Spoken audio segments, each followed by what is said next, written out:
So I just saw the latest Virtual Ride video about doing, well, he did a little rack, actually a pretty complicated rack, with making patterns and drum patterns from just making variations by randomizing it, and he set up all these interesting patterns in a rack that you can just feed one single note and it will spit out drum patterns. Now, I was watching the video and he talked about, or you talked about, if you're watching this, adding swing to it, and if this would be possible, and you were kind of hinting at maybe using some MIDI delays or something like that. Well, I actually just give it a shot, and I thought, let's just try it out. So here I have a very similar thing. We've got a drum rack with a bunch of samples, and we got one MIDI note feeding into it. Then I have a very similar setup that you had right here. So I've got, I basically got 3 or 4 chains. I've got my kicks done in here. So if I solo this, we can see we have a kick pattern, and then here we have a snare pattern. Obviously we're going drum and bass here. We've got some hats. And as you can hear, I added some 16th notes. And then here we've got some percussion. Just a little extra percussion hit. All together.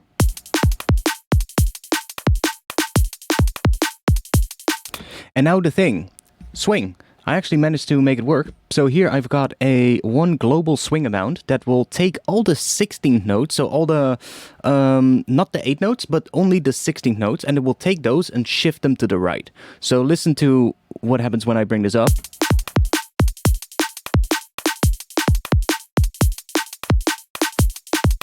We got swing. And it actually works really well. So how I did this, I can probably show it best in the percussion group here. Now, this might be a little bit convoluted. I just was messing about. I didn't do it as CPU friendly as possible. I just made a rack and see if I could make it work. So I'm not sure why I have multiple chains here, but doesn't matter. Basically, I have all these note echoes that I'm using to create. So you were doing this in a different way, I believe. I'm not entirely sure. I think you were using an arpeggiator. Instead, I did not use an arpeggiator. So I used a ton of note echo devices. So all these note echo devices are creating the individual hits, the individual MIDI notes. And then I am splitting up in certain areas. I'm splitting up the 8 note notes and the 16th note notes. So right here you can see that, I think.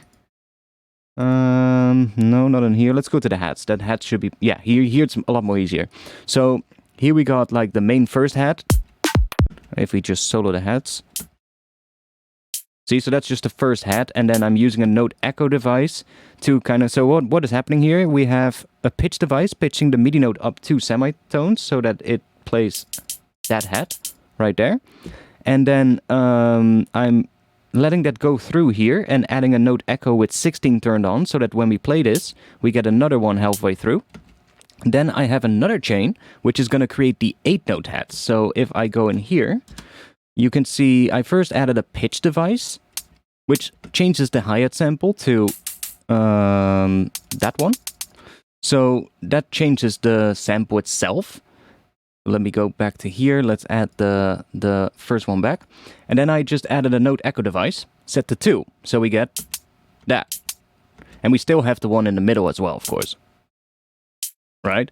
So then I went in, and I wanted these all to be a little bit quieter, so I added a little velocity device. So that second hat is a little quieter.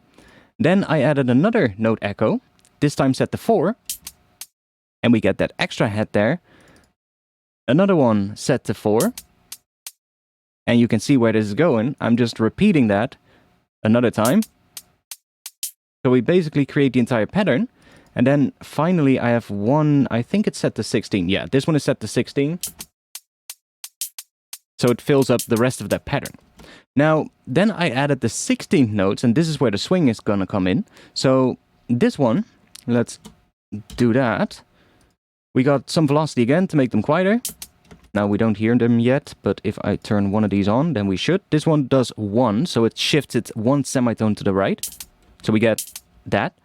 And then now this is doing the same thing again. So set to 2. So we get another one, set to 4.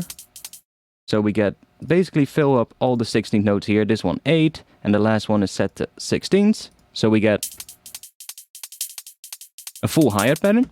And then I have this final note echo device, and this one is not synced. So this one is free running, it's set in Hertz values, and this one is mapped to a macro knob. So I've done this on all the parts where I had 16th notes, so that's also why I split them up separate from the 8 notes, and that way I could only add that note echo device that is unsynced to the 16th note. So this is actually creating the shift that creates the swing. So I had to tweak it a little bit because the range by default is way too big, and the only downside is that this by default already adds 1 millisecond of latency, or 1 millisecond of delay, which is a bit annoying because this doesn't go to 0. It goes to 1 as the lowest value. Now, I guess I could turn this device off when it's all the way down so that theoretically it's never going to be at 1, but it's just going to be at 0. And then as soon as you bring it up, it kind of just goes, well, it turns these devices on. Maybe that is actually a good way to do it, but for this example it doesn't really matter. So if I bring the swing amount down, you can see we're going down to 1 here. Now there's another one on the percussion somewhere. Yeah, right here on the percussion there's another one, so that shifts the 16th note percussion hits slightly to the right. And then I believe I also did it on the kick drum. Let's have a little look here. Yeah, on the kick drum there's also one area, so we have the main kick pattern. If we solo the kick,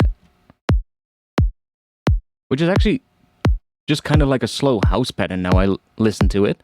And then there's this one extra chain here that creates basically a little offbeat kick that is hitting on a 16th note and not on an 8th note. So if I play that together with the other kicks, see, it adds a couple of extra kicks there.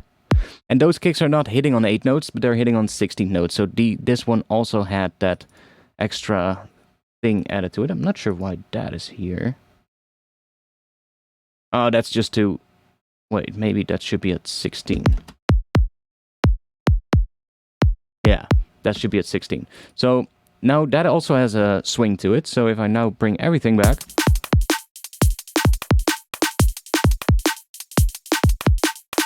we can just dial in that swing amount. So it's definitely possible. Let's see what my CPU is doing. Okay, so it's a little bit heavier than what yours was doing, I think, but it's hitting at about 10%, 9-10% CPU for me. And that is with a lot of MIDI devices, so I think we could probably make this a little bit more CPU friendly, but yeah, it's definitely possible doing global swing amount in the sort of like setup that you just showed in your videos. So hope that helps, and maybe that helps to improve your Rex.